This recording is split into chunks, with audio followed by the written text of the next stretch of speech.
नमस्कार दोस्तों, मैं मनीष कुमार संधान क्लासेस की ओर से आप सभी लोगों का स्वागत करता हूं। जैसा कि हम लोग मैथमेटिक्स की श्रृंखला में प्रायिकता प्रोबेबिलिटी को शुरू किए हैं और पिछले लेक्चर में हमने प्रोबेबिलिटी के कंडीशनल प्रोबेबिलिटी के जो कंसेप्ट हैं उसको भी बताया और चैप्टर 13A के क्वेश्चन नंबर 12 तक हमने किया था। आज हम क्वेश्चन नंबर 13 से आगे चलेंगे और कंसेप्ट को समझते हुए चलेंगे। तो आइए देखते हैं सवाल क्या है कि दो सिक्कों को एक बार उछाला गया है, यानी कि आपके पास दो सिक्के हैं और दोनों को हमने टॉस किया। तो देखिए कंडीशन क्या क्या हो सकती है, या तो दोनों पर हेड आएगा, या तो पहले पर हेड दूसरे पर टेल, या पहले पर टेल दूसरे पर हेड, या फिर दोनों पर टेल। तो ये तो सैंपल स्पेस हो गया, यानी इतनी पूरी कंडीशंस है या इतनी संभावनाएं हैं। अब शर्त क्या है, शर्त दिया गया है कि एक सिक्के पर पट प्रकट होता है, यानी कि एक सिक्के पर पट पट का मतलब होता है, पट का मतलब होता है कि टेल। तो एक सिक्के पर टेल आए तो देखिए ये कंडीशन हो सकता है, या तो ये कंडीशन होगा। अब दूसरा क्या है कि एक सिक्के पर चित आए, तो चित आने का मतलब हेड आए। तो हेड के लिए जब हम इसमें से प्रोबेबिलिटी हेड का कंडीशन लेंगे तो या तो पहले पर हेड आए या फिर दूसरे पर हेड आए, यही दोनों कंडीशन होंगे। इसमें दोनों हेड नहीं लेंगे, क्योंकि अगर दोनों हेड लेंगे तो एक बार नहीं, एक सिक्के पर कहा गया है, तो यहाँ पर अगर दोनों हेड लेंगे तो दो सिक्के पर आ जाएगा, जो कि इस लॉ का वायलेशन हो जाएगा। इसलिए यहाँ पर दोनों हेड नहीं लेंगे और इसी तरह दोनों टेल भी यहाँ पर नहीं लेंगे। तो अब देखिए ई और एफ ये हो गया, P E by F find करना है। तो हम जानते हैं कल के फार्मूले से ई intersection F upon P F. अब आप यहाँ ई इंटरसेक्शन एफ जब हम देखेंगे, ई इंटरसेक्शन एफ, तो वो कुछ और नहीं बल्कि एफ के इक्वल ही है, क्योंकि दोनों में एलिमेंट सेम है। तो अल्टीमेटली ये वैल्यू कैंसिल होगी और पूरी की पूरी प्रोबेबिलिटी 1 के इक्वल होगी। तो इसको नोट करिए, फिर इसका सेकेंड पार्ट करते हैं।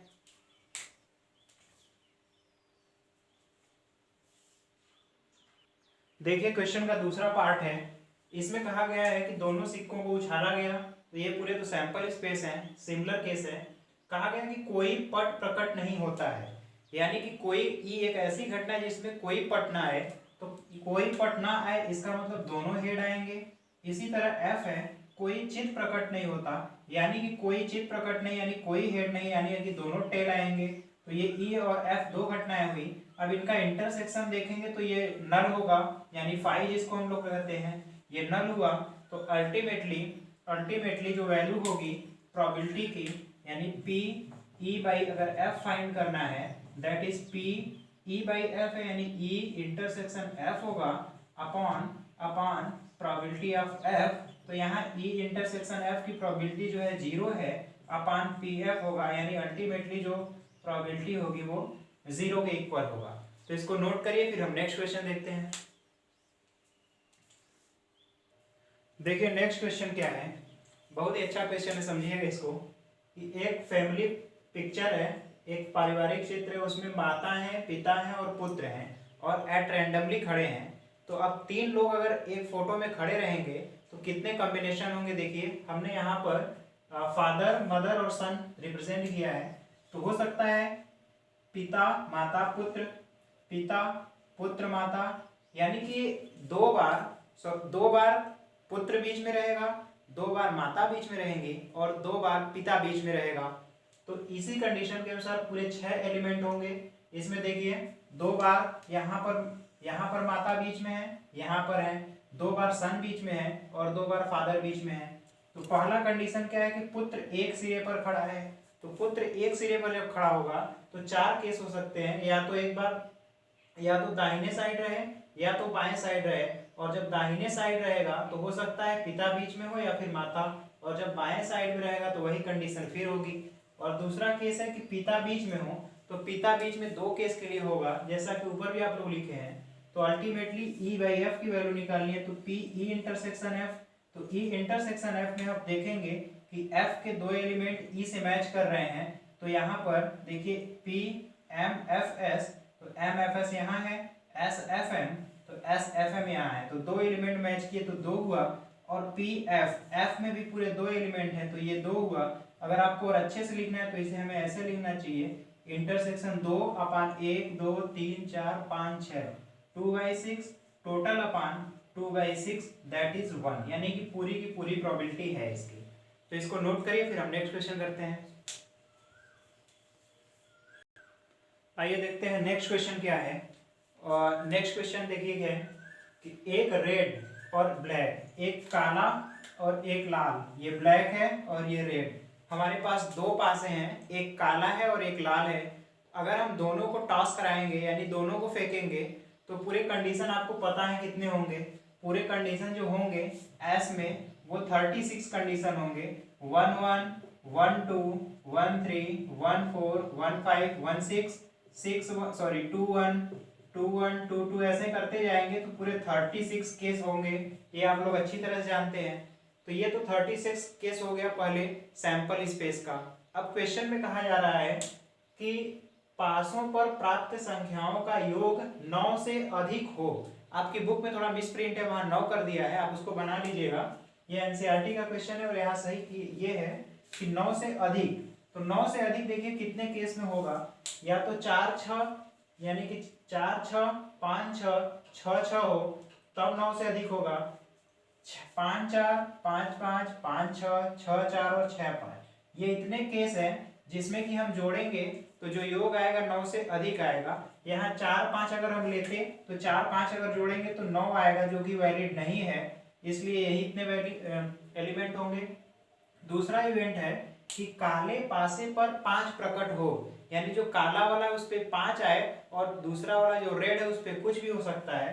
तो देखिए 5 1 5 2 5 3 5 4 5 5 और 5 6, इतने केसेस होंगे। अब इन दोनों में देखिए कॉमन एलिमेंट कितने हैं ई इंटरसेक्शन एफ में, तो एक ये एलिमेंट है 5 5 एंड 5 6, ये दो ही एलिमेंट मिलेंगे जो कि कॉमन है। 5 5 और 5 6 ये दो कॉमन एलिमेंट है। तो ई इंटरसेक्शन एफ जो हुआ 2 हुआ और टोटल 36 है, 2/36, और पी एफ एफ की जो प्रोबेबिलिटी है वह 2/36 होगा, सॉरी 6/एफ में जो है 6 एलिमेंट है तो 6/36, अल्टीमेटली जो वैल्यू आएगी 1/3 होगी। आप यहाँ पर मिस प्रिंट है, इसको बना लीजिएगा। फिर नेक्स्ट क्वेश्चन देखते हैं। नेक्स्ट क्वेश्चन देखते हैं। उसी क्वेश्चन में है कि एक ब्लैक और रेड पासे को उछाला गया है।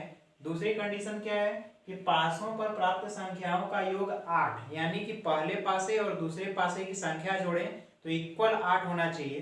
तो देखिए कितने कंडीशन होंगे, या तो 4 4 आए तब 8 होगा, 5 3 6 2, अब इसी का उल्टा करते जाइए, 2 6 3 5, इसका उल्टा करेंगे फिर वही होगा, इसलिए एलिमेंट दोबारा नहीं होगा। तो इतनी कंडीशन है जिसमें हम जोड़े तो 8 आएगा। अब दूसरी कंडीशन क्या है, ये दिया हुआ है कि लाल पासे पर जो प्रकट संख्या है 4 से कम है।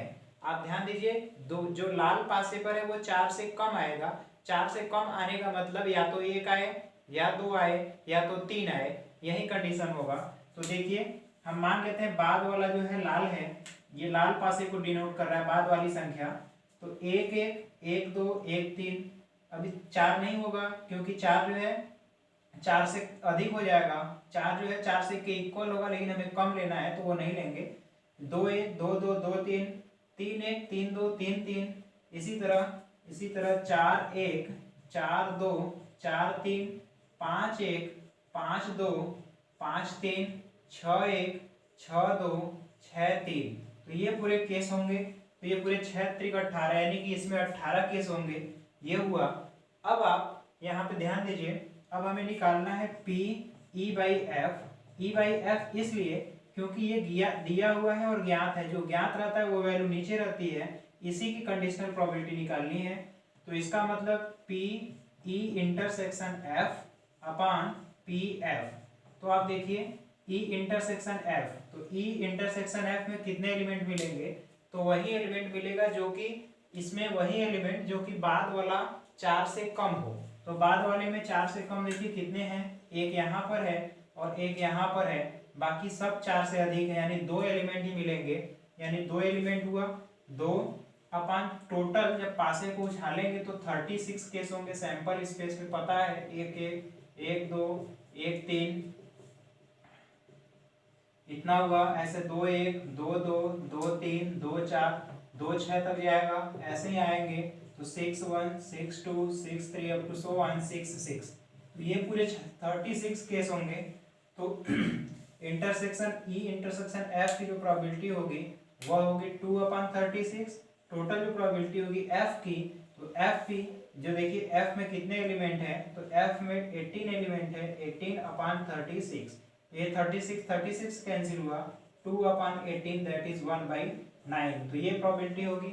अब थोड़ा सा यहाँ ध्यान दीजिए, हमने यहाँ पर दो कामा की वजह से इसको एक साथ लिख दिया है। इसका ये मतलब नहीं है कि 23 है या 31 है या 33 है, इसका मतलब 3 पहला वाला डिजिट पहले पासे पर यानी ब्लैक पर, और दूसरा वाला डिजिट रेड पासे पर जो अंक आएगा उसको दिखा रहा है।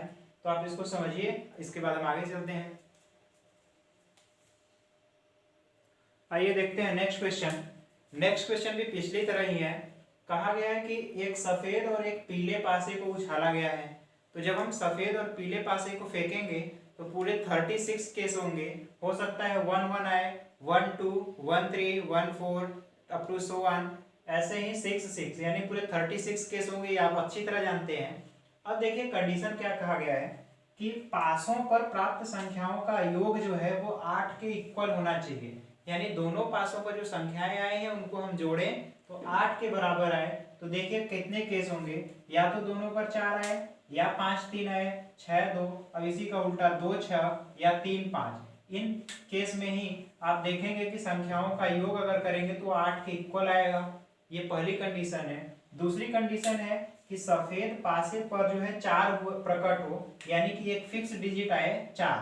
तो अगर सफेद पर 4 आएगा तो हो सकता है पीले वाले पर 1 आए, 2 आए, 3 आए, 4 आए, 5 आए, 6 आए, तो इतने कॉम्बिनेशन होंगे। अब हमें यह ज्ञात है या दिया है, तो जो दिया रहता है वो वैल्यू नीचे रहती है। तो पी ई बाई एफ निकालना है, तो E intersection F by P F.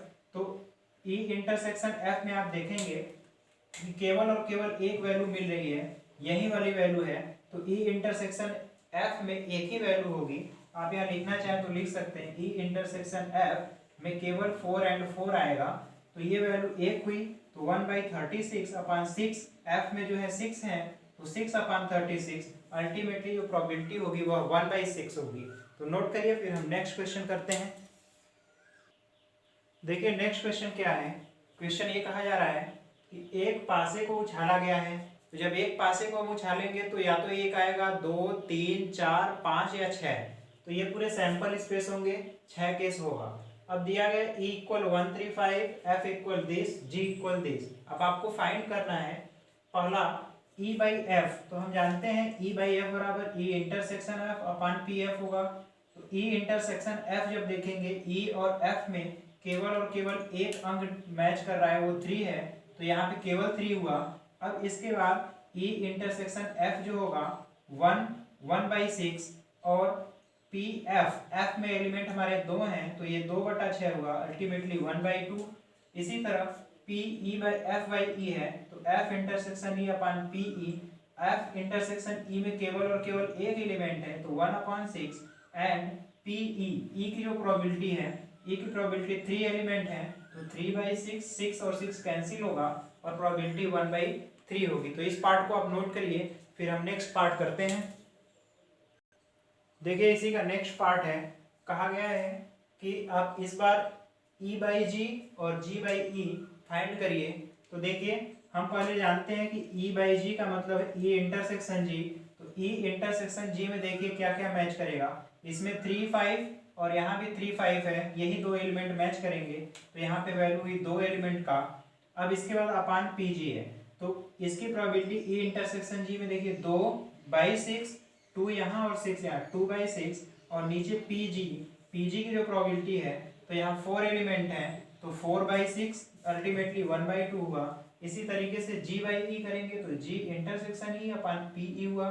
तो G और E में देखिए 2 एलिमेंट हैं, तो 2/6, और E की जो प्रोबेबिलिटी होगी वो 3 एलिमेंट हैं, तो 3/6 अल्टीमेटली 2/3। नोट करिए, फिर हम इसका नेक्स्ट पार्ट देखते हैं। देखिए नेक्स्ट क्वेश्चन क्या है इसी का। ये कंडीशन दिया हुआ है, इस बार आपको P E union F upon G ये वैल्यू फाइंड करनी है। तो देखिए पहले हम E यूनियन F फाइंड करते हैं। तो E ये सेट है, एफ ये सेट है, दोनों का यूनियन करेंगे और हम मान लेते हैं इनका यूनियन जो न्यू सेट आएगा वो एच है। तो ये दोनों का यूनियन करेंगे तो 1 3 1 यहाँ से 2 3 5 1 2 3 5 ये न्यू सेट एच हो गया। अब हमें वैल्यू निकालनी है पी ई यूनियन एफ अपान जी। तो ई यूनियन एफ की जगह हम एच रख सकते हैं, तो H upon G that is P H intersection G upon P G. तो एच इंटरसेक्शन जी में अगर आप देखेंगे दोनों में, तो एच यहाँ है और जी है यहाँ, तो दोनों में मैच कराएंगे तो इतने 3 एलिमेंट आपको मिलेंगे। तो 3/6 और पी जी की जो प्रोबेबिलिटी है तो यहाँ 4 एलिमेंट हैं, तो 4/6 अल्टीमेटली वैल्यू जो होगी 1/4 होगी। इसको नोट करिए, फिर हम नेक्स्ट पार्ट करते हैं। आइए देखते हैं नेक्स्ट क्वेश्चन। उसी में है, इस बार आपको पी ई इंटरसेक्शन एफ अपान जी करना है। इसके पहले वाले क्वेश्चन में यहाँ पर यूनियन था, तो अब इंटरसेक्शन करना है। तो हम इंटरसेक्शन ई और एफ का मान लेते हैं, एक न्यू सेट के है। ई और एफ का इंटरसेक्शन करेंगे तो केवल 3 है जो दोनों में है। अब इसके बाद अब हम यहाँ पे ई इंटरसेक्शन एफ की जगह लिख सकते हैं के अपान जी। अब के अपान जी की प्रोबेबिलिटी फाइंड करनी, यानी के इंटरसेक्शन जी अपान जी होगा। तो के और जी में आप दोनों में एलिमेंट देखेंगे तो केवल और केवल 3 मैच कर रहा है, यानी के इंटरसेक्शन जी की वैल्यू जो होगी 3 है, यानी 1 एलिमेंट है। तो इसकी प्रोबेबिलिटी जो ऊपर वाली है 1/6 हुई, और नीचे वाली जी की प्रोबेबिलिटी, तो जी की प्रोबेबिलिटी इसमें 4 एलिमेंट है, तो 4/6 अल्टीमेटली जो वैल्यू होगी तो 1/4 होगी। तो इस तरह से आप स्टेप बाय स्टेप करिए, आपको कोई प्रॉब्लम नहीं होगी।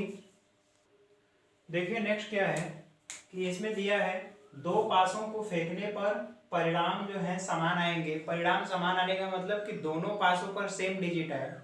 तो दोनों पासों पर अगर सेम डिजिट आएगा तो 1 1 2 2 3 3 4 4 5 5 6 6, यानी यही सभी केस होंगे। यही केस आ रहा है, तो आप इसको बिना कंडीशनल प्रोबेबिलिटी के भी लगा सकते हैं। तो देखिए ये 6 केस होंगे और कहा जा रहा है दोनों संख्याओं का योग 6 है। दूसरी घटना है कि दोनों संख्याओं का योग 6 होने की प्रायिकता निकालनी है। तो इसमें से देखिए दो संख्याओं का योग 6 एक ही प्रकार से होगा और वो 3 3 है, तो ये एक ही घटना हुई। और आपको निकालना है इसकी दोनों संख्याओं का योग 6 होने की प्रायिकता। तो आप बिना कंडीशनल प्रोबेबिलिटी के भी लगा सकते हैं। तो एक प्रकार हुआ 6 का योग 6 होने का जो प्रकार है 1 है, और टोटल जो प्रकार है वो 6 है, तो 1/6 होगा। आप इसको इस मेथड से भी कर सकते हैं और ये इस मेथड से भी कर सकते हैं। वैसे ये काफी इजी क्वेश्चन है। नेक्स्ट करते हैं अब हम लोग। आइए देखते हैं नेक्स्ट क्वेश्चन क्या है। क्वेश्चन है कि जन्म लेने वाले बच्चे का चाहे बॉय हो चाहे गर्ल हो, यानी लड़का हो या लड़की हो, संभाव्य है, यानी इक्वल प्रोबेबिलिटी है। इक्वल प्रोबेबिलिटी है कि लड़का भी हो सकता है और इक्वल प्रोबेबिलिटी है कि लड़की भी, यानी दोनों के मतलब लड़का और लड़की होने का जो प्रोबेबिलिटी है वो हाफ हाफ है। इसके बाद कंडीशन क्या कहा जा रहा है। अब इस कंडीशन के अनुसार परिवार में जब 2 बच्चे जन्म लेंगे तो कितने केस होंगे। वो हो सकता है दोनों लड़के हों, एक लड़का हो एक लड़की हो, एक लड़की हो लड़का हो, या फिर दोनों लड़की हों। इसमें यह ध्यान रखना है कि जो पहले जन्म लिया है ये पहले है लड़का है, ये बड़ा होगा ये छोटा, इसी तरीके से सीक्वेंस है। अब देखिए इसकी कंडीशनल प्रोबेबिलिटी आपको फाइंड करनी है, और कंडीशनल प्रोबेबिलिटी क्या निकालना है, दोनों बच्चों के लड़की होने की कंडीशनल प्रोबेबिलिटी निकालनी है। यानी कि कंडीशनल प्रोबेबिलिटी दोनों बच्चे लड़की कब होगी, यानी कि जब दोनों कब गर्ल होंगी, यानी कि पहली भी गर्ल हो और दूसरी भी गर्ल हो तभी दोनों लड़की होंगी। अब आपको पहला केस दिया गया है कि सबसे छोटा बच्चा लड़की है, यानी कि सबसे छोटा जो हो दोनों में वो लड़की हो।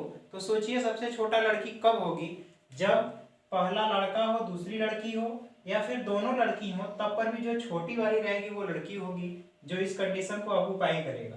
तो आपको कंडीशनल प्रोबेबिलिटी निकालनी है।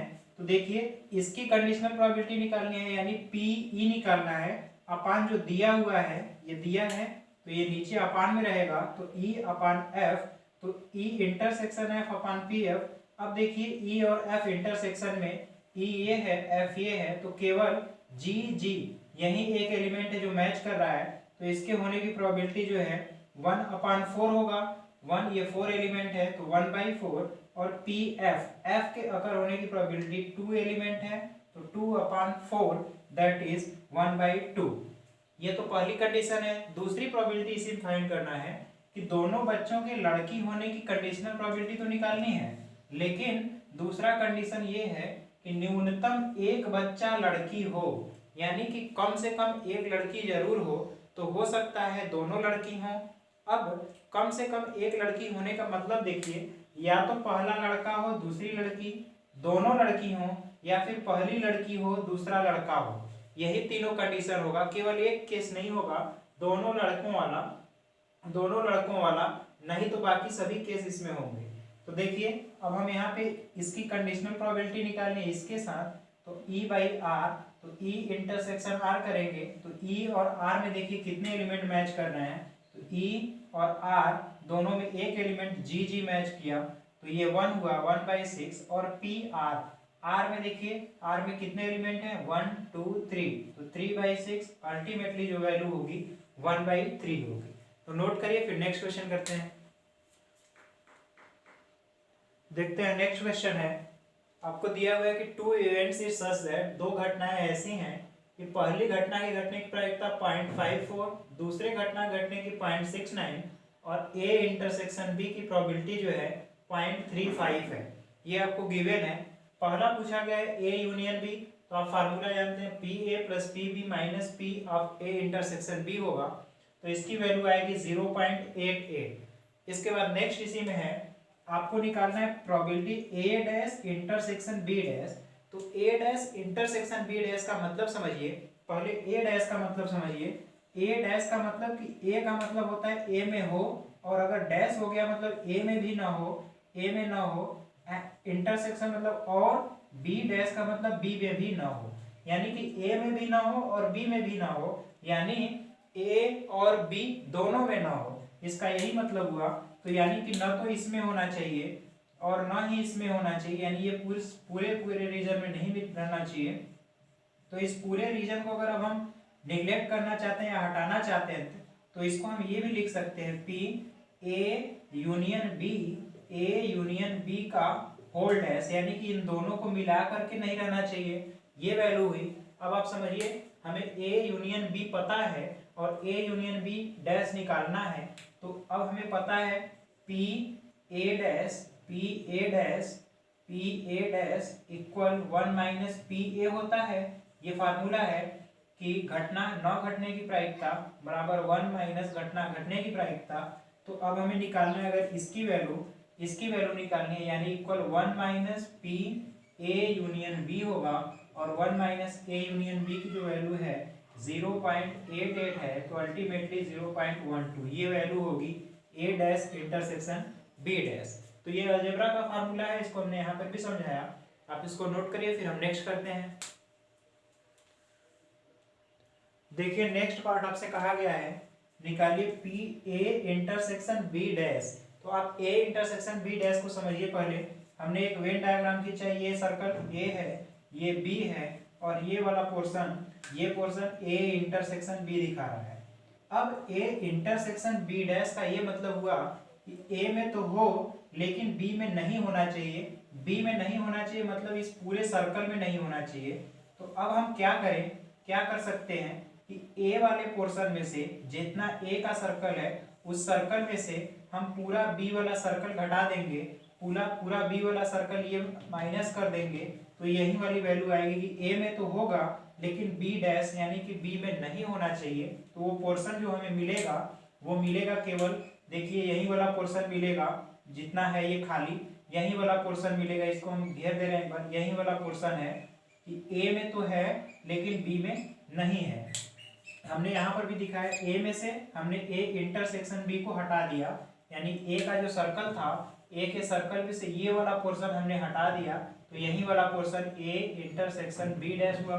अब ये इक्वेशन मिला, तो हमें प्रोबेबिलिटी निकालनी है, तो दोनों साइड PA इंटरसेक्शन B का dash equal PA - PA intersection B करेंगे, तो A यही वैल्यू निकालनी है। A की प्रोबेबिलिटी दिया है 0.54 माइनस A इंटरसेक्शन B की 0.53, 0.19, अल्टीमेटली ये वैल्यू आएगी।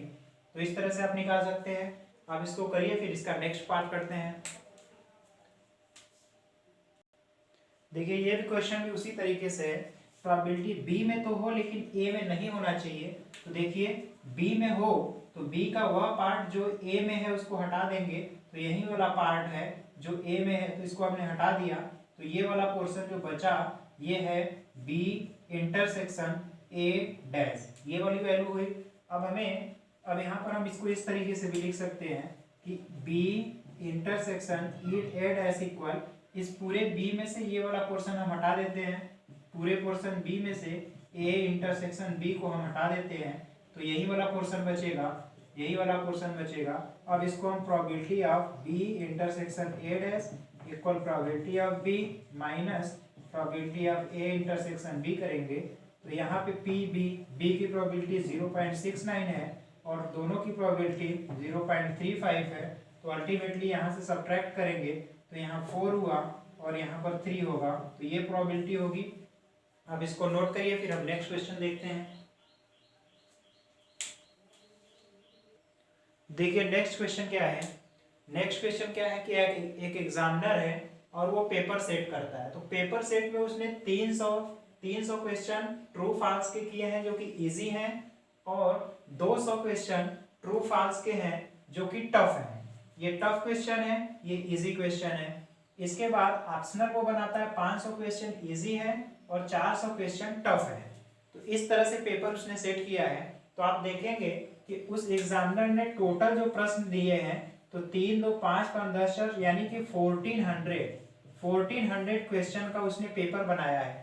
पहली चीज यहाँ कंफर्म हुई कि 1400 क्वेश्चन का पेपर बनाया है। और दूसरी इंपॉर्टेंट चीज, ये आपके बुक में हिंदी वर्जन में जो बुक में लिखा हुआ है हरस्वरूप शर्मा में, वो क्वेश्चन का लैंग्वेज गलत है। आप उसको एनसीईआरटी के इंग्लिश वर्जन से मैच कराइएगा, तो उसका मतलब ये है कि आपको एक प्रश्न उसमें से चुना जाता है और एक प्रश्न बहुविकल्पी प्रश्न चुना जाता है। इस पूरे पेपर से एक हमने बहुविकल्पी प्रश्न चुना और उस बहुविकल्पी प्रश्न के आसान होने की प्रायिकता, इजी होने की प्रायिकता आपको फाइंड करनी है कि अगर हम एक क्वेश्चन चुन रहे हैं तो वो चुना गया क्वेश्चन इजी हो, इसकी प्रोबेबिलिटी फाइंड करनी है। तो देखिए जो हो जाता है यानी कि जो हमें ज्ञात रहता है उसको हम अपॉन में करते हैं, तो चुने गए बहुविकल्पी प्रश्न, इसका मतलब हुआ कि बहुविकल्पी प्रश्न चुन लिया गया है, चुन लिया गया है।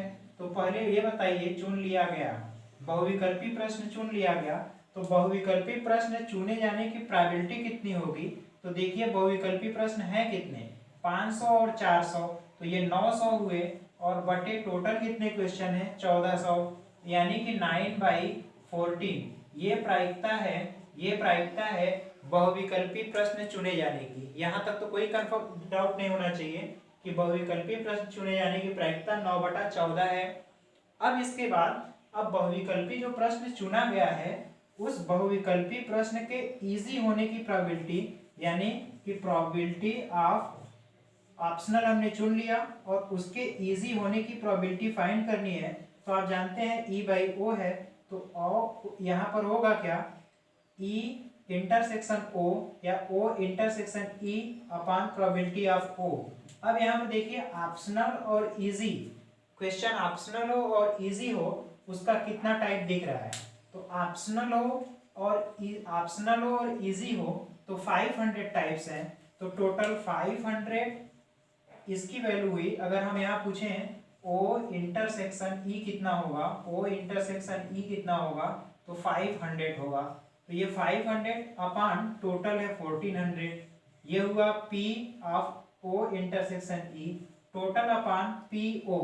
ऑप्शनल के चुने जाने की प्रोबेबिलिटी 9/14 है, तो यहाँ से 5/14 ये वैल्यू डिवाइड कर जाएगी और अल्टीमेटली 5/9 ये प्रोबेबिलिटी होगी। तो आप क्वेश्चन के लैंग्वेज को बुक से सुधार लीजिएगा और उसको एनसीईआरटी से अगर मैच कराएंगे तो इस टाइप का आपका क्वेश्चन होगा। तो इसको नोट करिए, फिर नेक्स्ट क्वेश्चन करते हैं। आइए देखते हैं नेक्स्ट क्वेश्चन क्या है। कहा यह जा रहा है कि 2 पासों को फेंकने पर, यानी जब 2 पासे फेंकेंगे तो ये कंफर्म है कि अगर 2 पासा फेंका जाएगा तो टोटल जो केस होंगे वो यहाँ पे हमने लिखा है 1 1 हो सकता है, 1 2 1 3 1 4 1 5 1 6 2 1 2 2 2 3 2 4 अप टू सो 1, यानी टोटल 36 केस आपको मिलेंगे। 2 पासों को फेंकेंगे तो टोटल 36 केस मिलेंगे, ये तो वेल नोन है। अब कंडीशन दिया है कि ये गिवन है, आपको ये दिया गया है कि प्राप्त संख्याएं भिन्न भिन्न हों। भिन्न भिन्न होने का मतलब सेम नंबर नहीं होना चाहिए। सेम नंबर नहीं होगा तो देखिए होगा क्या, सेम नंबर नहीं होगा यानी हो 1 1 नहीं होगा, 2 2 नहीं होगा, 3 3 नहीं होगा, 4 4 नहीं होगा, 5 5 और 6 6, यानी 1 2 3 4 5 6, ये 6 जो नंबर्स के ग्रुप हैं, नंबर का पेयर है, ये नहीं होगा, बाकी सब होंगे। यानी कि जो ई सेट है वो एस में से हम ऐसे घटा सकते हैं, एस में से घटा लीजिए 1 1 2 2 2 2 3 3 4 4 5 5 एंड 6 6, ये घटा लेंगे। यानी कि जो ई में एलिमेंट होंगे, इस पूरे एस में से अगर हम 6 घटा देंगे तो जो ई में एलिमेंट बचेंगे वो पूरे के पूरे 30 एलिमेंट होंगे, क्योंकि 36 में से ये 6 हमने निकाल दिया तो 30 एलिमेंट बचेंगे जो कि डिफरेंट डिफरेंट नंबर के होंगे, पहली कंडीशन। दूसरा दिया है दोनों संख्याओं का योग 4 हो, तो दोनों संख्याओं को जोड़े और 4 आए तो इसके केवल और केवल 3 केस होंगे, या तो हम 3 1 जोड़ें, या तो 2 2 जोड़ें, या 1 3 जोड़ें। इसके बाद अगर हम जैसे ही आगे बढ़ेंगे वो संख्याएं 4 से अधिक हो जाएंगी, तो 3 केस हुआ। अब आपको प्रोबेबिलिटी निकालनी है P P E by F, E sorry E given है यानी F by E, F by E. यहाँ ध्यान दिया रखना है कि जो गिवन वैल्यू रहती है, जो दिया गया रहता है, उसको हमेशा नीचे रखते हैं। तो दिया गया ई है तो इसको हमने नीचे रखा। अब इसको लिखेंगे P E F intersection E upon P of E. तो ई इंटरसेक्शन एफ में देखिए मिलेगा कितना, ये वाला डिजिट नहीं मिलेगा, इन दोनों में, इन दोनों सेट में केवल और केवल यही नहीं मिलेगा, बाकी सब मिलेगा, क्योंकि ई में से तो हम सेम नंबर वाला हटा दिए हैं, तो यही दोनों नंबर मिलेंगे। यानी कि 2 बाई 2 एलिमेंट होंगे, 2 इसमें 2 एलिमेंट मिलेंगे आपको एफ इंटरसेक्शन ई में, तो 2 अपान 36 और टोटल अपान पी ई की जो प्रोबेबिलिटी है, तो ई की प्रोबेबिलिटी देखिए कितना होगा, ई में 30 एलिमेंट हैं, तो 30 अपान 36 यानी 2 by 30 that is 1 by 15, that is 1 by 15। तो ये वैल्यू होनी चाहिए, आप इसको नोट करिए, फिर हम आगे देखते हैं क्वेश्चन। देखिए नेक्स्ट क्वेश्चन क्या है, नेक्स्ट 23 क्वेश्चन है, बहुत ही अच्छा क्वेश्चन है, आप इसको ध्यान से समझिए। समझना क्या है, हमारे पास मान लीजिए एक पासा है, अब हम पासे को फेंकेंगे तो 1 2 या तो 1 आएगा, या 2 आएगा, या 3 आएगा, या 4 या 5 या 6, इन 6 संख्या में से कुछ भी आ सकता है। अब यहाँ कंडीशन ये है कि अगर 3 या 6 यानी कि 3 का गुणा जाएगा तो मैं फिर से पासा फेंकूंगा, और अगर इसके अलावा यानी कि 1 2 4 5 आएगा तो मैं एक सिक्का फेंकूंगा। तो देखिए क्या क्या केस होंगे, जब 3 या 6 आएगा और मैं पुनः पासा फेंकूंगा तो हो सकता है पासे पर 1 आए, यानी 3 आया है 1, 3 पर 2, 3 पर 3, 3 पर 4, 3 पर 5 या 3 पर 6 आए, पहला केस। या फिर अगर 6 आया है तब भी हम पासा फेंकेंगे, 6 आया है तब भी पासा फेंकेंगे, तब हो सकता है 6 1 6 2 6 3 6 4 6 5 और 6 6, इतने केस हो सकते हैं। अब मान लीजिए 3 और 6 अगर नहीं आया, 1 आया है, तब मैं सिक्का फेंकूंगा, और सिक्का फेंकने पर हो सकता है टेल आए या तो हेड आए। तो देखिए हो सकता है 1 के साथ हेड आए या 1 के साथ टेल, अगर 2 आया है तब भी हेड या टेल, फिर 3 4 आया है, 3 वाला तो इसमें चला गया, 4 आएगा तो 4 के बाद सिक्का में उछालूंगा तो हो सकता है हेड हो या टेल हो, या 5 आएगा तो हेड हो या फिर टेल हो। तो आपका ये हुआ सैंपल स्पेस। इसके बाद कहा गया है जो दिया गया न्यूनतम एक पासे पर संख्या 3 प्रकट हो, तो कम से कम एक पासे पर 3 होना चाहिए। तो देखिए इसमें से कौन ऐसा है जिसमें कि कम से कम एक 3 है, तो यहाँ है, यहाँ है, यहाँ है, यहाँ यहाँ यहाँ, यानी 3 1 3 2 3 3 3 4 3 5 3 6, और उसके बाद 6 3 भी होगा क्योंकि उसमें भी एक पर 3 है, तो ये भी होगा। इसके बाद दूसरी घटना है सिक्के पर पट आए यानी कि हेड हो, पट का मतलब ये होता है, सॉरी पट का मतलब टेल होता है, टेल हो। तो देखिए टेल कब कब आएगा, 1 पर टेल होगा, 2 पर टेल होगा, 3 तो है ही नहीं, 4 पर टेल होगा और 5 पर टेल है, तो ये कंडीशन है। अब आपको P गिवन है तो बाई में रहेगा, तो P B by A find करना है। अब यहाँ इंटरेस्टिंग केस ये है कि पी बी इंटरसेक्शन ए आप निकालेंगे अपान पी ए, तो आप देखेंगे बी इंटरसेक्शन ए फाई है, कोई भी एलिमेंट मैच नहीं कर रहा है, इसलिए टोटल प्रोबेबिलिटी जो होगी वो 0 होगी। यानी मेहनत इतना किया हमने और आंसर 0 होना था। तो इस तरह के क्वेश्चन भी आते रहते हैं, इसमें आप अपने रीजनिंग पावर को बढ़ाइए, कैसे क्वेश्चन कहा जा रहा है, कैसे सेट करना है, यही इंपॉर्टेंट है। पूरी प्रोबेबिलिटी का यही मजा है। आप इसको नोट करिए, फिर हम अगला क्वेश्चन करते हैं। देखिए नेक्स्ट क्वेश्चन भी बहुत अच्छा क्वेश्चन है। कहा जा रहा है A and B are two events such that, दो ऐसी घटनाएं हैं जिसमें कि probability of occurring A does not equal 0, A के घटने की प्रायिकता 0 के बराबर नहीं है, तो आपको पी बी बाई ए निकालना है। और गिवन है कंडीशन, फर्स्ट कंडीशन क्या है कि ए जो है समुच्चय बी का उप समुच्चय है, that is A is a subset of B, यानी ए जो है समुच्चय बी का उप समुच्चय है। तो ए जो है उप समुच्चय है यानी ए छोटा होगा, और बी का है तो बी ग्रेटर होगा, यानी बी का ही एक थोड़ा सा पार्ट ए है। इसका मतलब ये हुआ कि अगर हम इन दोनों का इंटरसेक्शन लेंगे, ए इंटरसेक्शन बी, तो और कुछ नहीं होगा, वो ए ही होगा।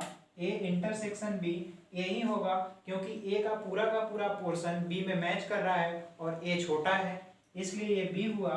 तो पी बी बाई ए बराबर बी इंटरसेक्शन ए अपान ए करेंगे, तो ए बी इंटरसेक्शन ए और कुछ नहीं है बस बल्कि ए ही है, तो अल्टीमेटली प्रोबेबिलिटी जो होगी वो 1 हो जाएगी।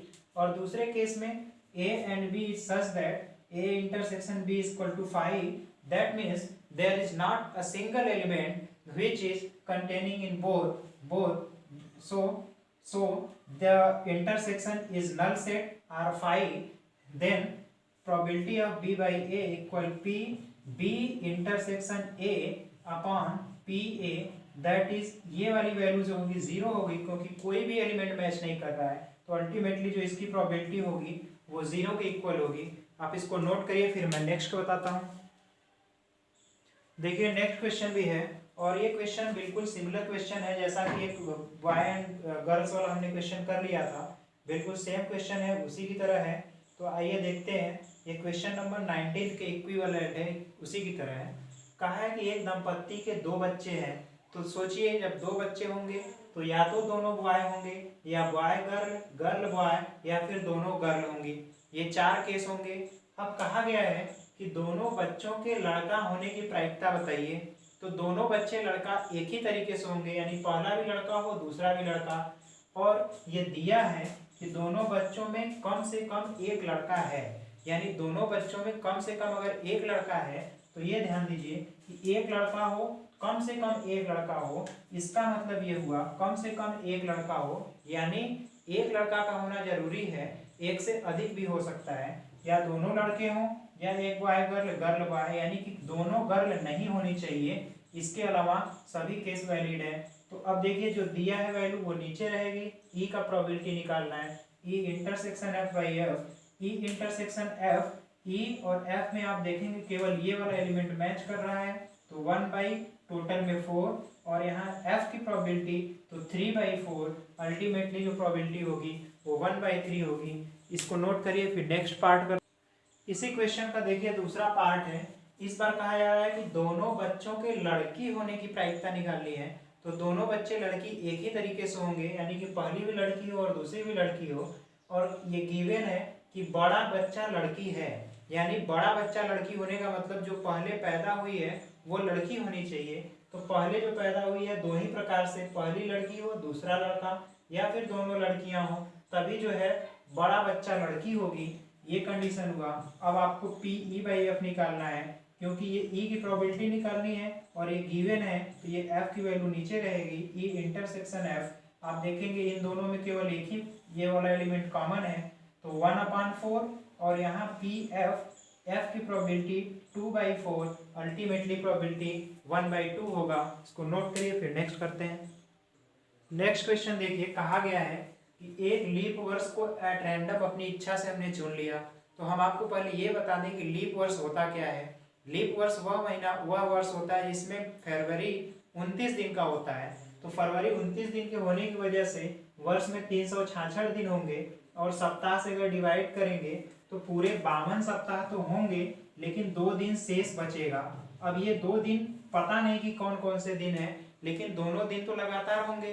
तो देखिए सभी दिन 52 बार पड़े, उसके बाद हो सकता है ये जो 2 दिन बच रहा है वो सोमवार मंगलवार हो, मंगलवार बुधवार हो, बुध बृहस्पति, बृहस्पति शुक्र, शुक्र शनि, शनि रवि, रवि या फिर सोम। इन सातों केस में कोई एक हो सकता है। और कहा गया है कि क्वेश्चन में कहा गया है कि उसमें 53 मंगलवार होने की प्रायिकता। तो देखिए 53वां मंगलवार कब कब हो सकता है, यानी मंगलवार होने का एक केस यहाँ पे दिख रहा है और दूसरा केस आपको दिखेगा यहाँ पर, यानी कि इसमें 2 केस ऐसे हैं जिसमें मंगलवार 53 बार होगा। तो ये 2 अपान ये टोटल केस है 7, तो 2/7 अल्टीमेटली जो प्रोबेबिलिटी होगी 2/7। इसको हमने कंडीशनल से नहीं लगाया है, ये सिंपल सा क्वेश्चन है, नोट करिए। फिर नेक्स्ट करते हैं, आइए देखते हैं लास्ट क्वेश्चन। ये भी हमारा सेट थ्योरी पर बेस्ड क्वेश्चन है, बहुत ही अच्छा क्वेश्चन है। देखिए कहा गया है कि एक इलेक्ट्रॉनिक असेंबली में 2 हेल्पर हैं, एक हेल्पर ए है और बी है। अब यहाँ पे नीचे देखिए इन्वेस्टिगेशन से हमें पता है कि ए के असफल होने की जो प्रोबेबिलिटी है, यानी कि प्रोबेबिलिटी ऑफ ए के अनसक्सेस होने की प्रोबेबिलिटी 0.2 है। इसका ये मतलब समझिए कि अगर ए ये यहाँ से यहाँ तक हमने डायग्राम दिखाया है, तो ए के असफल होने का मतलब ए डैश हुआ, यानी ये पूरा का पूरा जो सर्कल है ए वाला उसकी प्रोबेबिलिटी 0.2 है। ये पहला मतलब हुआ। अब यानी ए के असफल होने की प्रायिकता है, आप यहाँ ध्यान रखिए, ये वाली जो प्रायिकता है ए के असफल होने की प्रायिकता है। इसके बाद बी के अकेले असफल होने की जो प्रायिकता है वह 0.15 है। तो बी का अकेले असफल होना यानी उसमें ए शामिल नहीं है। इस सेंटेंस पे ध्यान दीजिए, बी अकेले असफल हो रहा है यानी उसमें ए शामिल नहीं है। तो बी का असफल होना यह सर्कल है, बी का यह पूरा सर्कल दिखा रहा है असफल होना, लेकिन ये वाला जो पोर्शन है इसमें ए भी शामिल है। तो बी का अकेले असफल होना ये वाला दिखा रहा है, यानी ये वाला पोर्शन है जिसमें बी अकेले असफल हो रहा है, यही पोर्शन है जो हम इरेज कर रहे हैं। यानी इस पोर्शन में बी अकेले असफल है, ये केवल और केवल बी का पोर्शन है। ध्यान दीजिए ये केवल और केवल यहाँ से बी का पोर्शन है, इसकी प्रोबेबिलिटी 0.15 है। और ए और बी दोनों के असफल होने की प्रायिकता यानी इंटरसेक्शन वाली जो प्रोबेबिलिटी है वो भी 0.15 है। यहाँ तक हमने बताया। अब आप ध्यान दीजिए, पूछा गया कि ए असफल हो और बी असफल हो चुकी हो, यानी कि अब इसमें A dash P P A dash upon B dash की वैल्यू पूछी गई। तो A dash intersection B dash upon B dash होगा। तो A dash intersection B dash देखिए 0.15 है अपान, अब आप सोचिए बी डैश कितना होगा। तो बी डैश पूरे बी का सर्कल होगा, तो पूरे बी का सर्कल देखिए यहाँ से यहाँ तक होगा, यानी कि ये वाला और प्लस ये वाला 0.15 और 0.15 दैट इज 0.30 होगा और ये प्रोबेबिलिटी होगी 1/2। तो यहाँ ये आपको ध्यान रखना है। अब हम दूसरा करते हैं। देखिए इसी का दूसरा पार्ट पूछा गया है, यहाँ तक हमने बताया। अब पूछा गया ए के अकेले असफल होने की प्रायिकता, यानी केवल ए असफल हो इसकी क्या प्रायिकता है। तो आप वेन डायग्राम से पहले समझिए, केवल ए, तो केवल ए का जो रीजन है वो यहाँ से ये वाला रीजन है। तो आपको ये रीजन जब फाइंड करना है तो अब देखिए ध्यान दीजिए, यहाँ ये पूरा सर्कल जो दिखा रहा है, पूरा सर्कल यानी ए के असफल होने की प्रायिकता जो है 0.2 है, यानी ये पूरा का पूरा सर्कल जो है 0.2 है। पहली बात, अब हमें केवल ए का लेना है, यानी हमें ये पोर्शन फाइंड करना है जितना मैं इरेज कर रहा हूँ। तो अब इसको सोचिए, ये निकालने का मतलब है कि हम पूरे सर्कल में से ये इंटरसेक्शन वाला पार्ट अलग कर दें। तो इंटरसेक्शन वाला पार्ट हम अलग करेंगे, यानी पूरे में से इंटरसेक्शन वाला पार्ट अलग करेंगे तो 0.05 प्रोबेबिलिटी होगी केवल और केवल ए के असफल होने की। तो हमने वेन डायग्राम से समझाने की कोशिश की है, आप इसको समझिए। और आज का ये हमारा लगता है चैप्टर पूरा हुआ।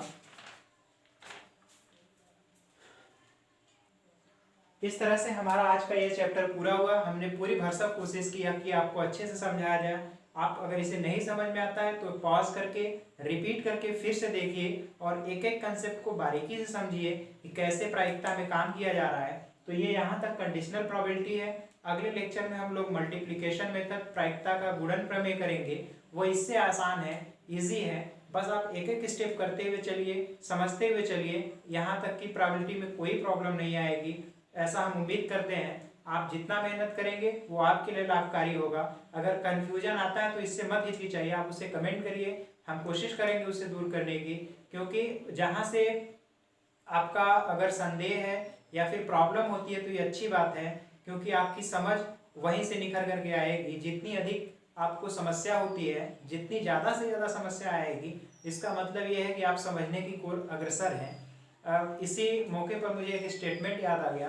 क्वांटम मैकेनिक्स में, फिजिक्स में क्वांटम मैकेनिक्स एक होता है, तो उसमें ये एक बात कही जाती है, एक स्टेटमेंट है कि क्वांटम मैकेनिक्स में अगर कोई आदमी ये कहता है कि उसे क्वांटम मैकेनिक्स समझ में आ रही है, तो इसका मतलब वो झूठ बोल रहा है, उसे नहीं समझ में आ रहा। और अगर कोई व्यक्ति ये कहता है कि क्वांटम मैकेनिक्स उसे नहीं समझ में आ रही है, इसका मतलब होता है कि वह क्वांटम मैकेनिक्स समझने की कोशिश कर रहा है, उसकी ओर वो अग्रसर है।